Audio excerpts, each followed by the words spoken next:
Dev Sahni here for Queensberry Promotions, and I am joined by Unbeaten super bantamweight Lucien Reid. How you doing? I'm good, thank you, mate. How are you? I'm good. Good Christmas?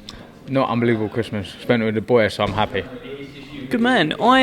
You were meant to fight on the fight before Christmas. You were meant to be fighting on December 21st. What happened? You know what? I just thought, take it into my own hands, take my career into my own hands. You know how my career's been. It's been very stop and go, and I thought fighting a journeyman where I do get cut quite often for a little four-rounder, I thought there's no point me risking fighting a journeyman for a four-rounder. I thought I've got a massive fight potentially in the pipelines, so I thought instead of me might get cut and then not be able to fight again in a couple of months, I thought just take it into my own hands and just not fight. So that cut thing's really on your mind then. For every fight you're thinking, I might get cut here, I might be out for 6-7 months. No, what? Definitely. When I went to the Brad Foster fight, I didn't think I was going to get cut due to the fact that he's an actual boxer. Mm-hmm. Where with these journeymen, you'd hit him and they'll do anything to survive. They'll fly with their heads trying to cuddle you and use their head non-stop. So I just thought fighting one of them is not the best thing. And to be honest, I don't really want to fight them anymore. I'd rather fight prospects or up-and-coming fighters or champions. Yeah. All right. Well, let's talk to me, because you instead of doing that, you had a little holiday, but you went to Florida with your boy. But you were still training hard, is that right? I was training very hard. I went Florida. I was doing a lot of running out there, a lot of boxing. Then I went to Miami for a few days, sightseeing, and I went to the Fifth Street Boxing Gym. Man, it's lovely out there. There's some unbelievable fighters down there. There's some good people. So it was great to see a different environment.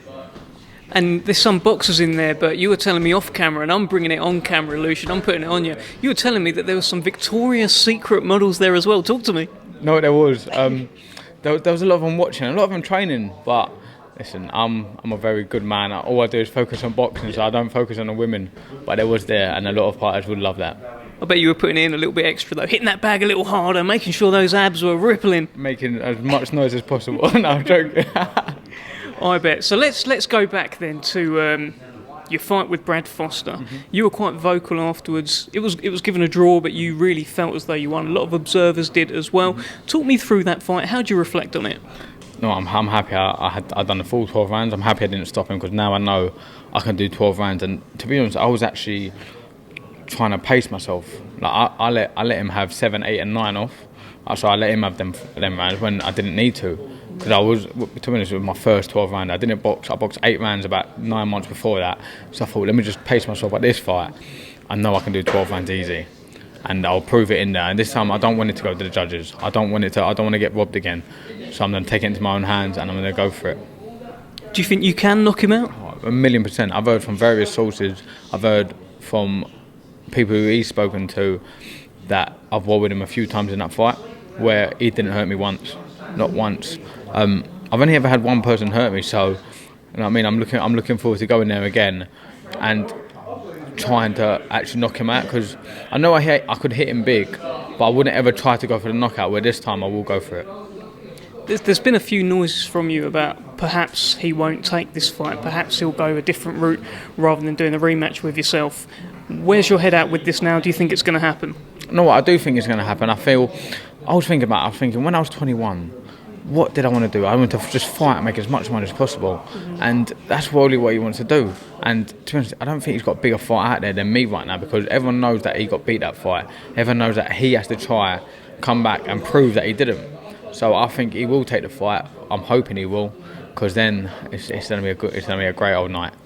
Are you tempted to maybe start goading him on social media? You see a lot of that. I don't think I've seen any of that from you. Are you tempted to do that to try and make sure he takes it? You know what, I'm not really that sort of person. I know my friends would, a load of people I know will try and mess him. I'll tell them, listen, it don't need to happen. If the fight gets made, it gets made. If not, I'll go a different route. I'll go, hopefully, let me find out, I've proven I'm British level. I wouldn't mind going for the European, but we'll see what happens. Are you? How important is it to you then to win the British title? You say if that Foster fight isn't there, you might go another route. Is the British title not such a priority for you then? You know what, I'm 26. Don't get me wrong, the British title is beautiful and one of the best belts out there, but I am 26. I don't really want to be boxing much longer. I don't want to be one of these punch-drunk fighters. I want to be able to spend time with my son and actually play with my son and talk to him properly and teach him things that I've learned. So I ideally want to be at the game by 30. That means getting as much belts and as much money as possible so we can have a good future. So the British title, yes, I want it 1,000,000%. But if there's bigger, why not?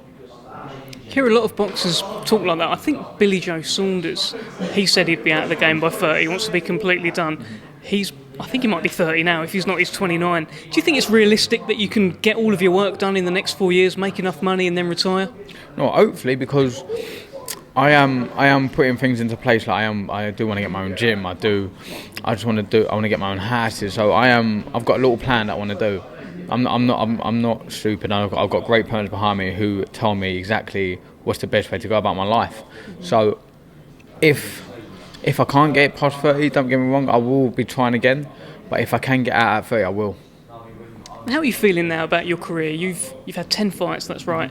8 wins and 2 draws, 2 back-to-back draws now. What's your kind of mindset right now about your career?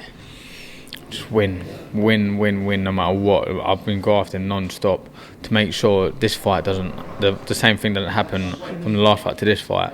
Don't get me wrong, the first draw was a massive cut. I had a ginormous cut on my eye, so can't really say nothing, but everyone knows. Even Francis Wan, who's both of our promoter, said I've won the fight by 3 rounds. 3 rounds is a big old margin.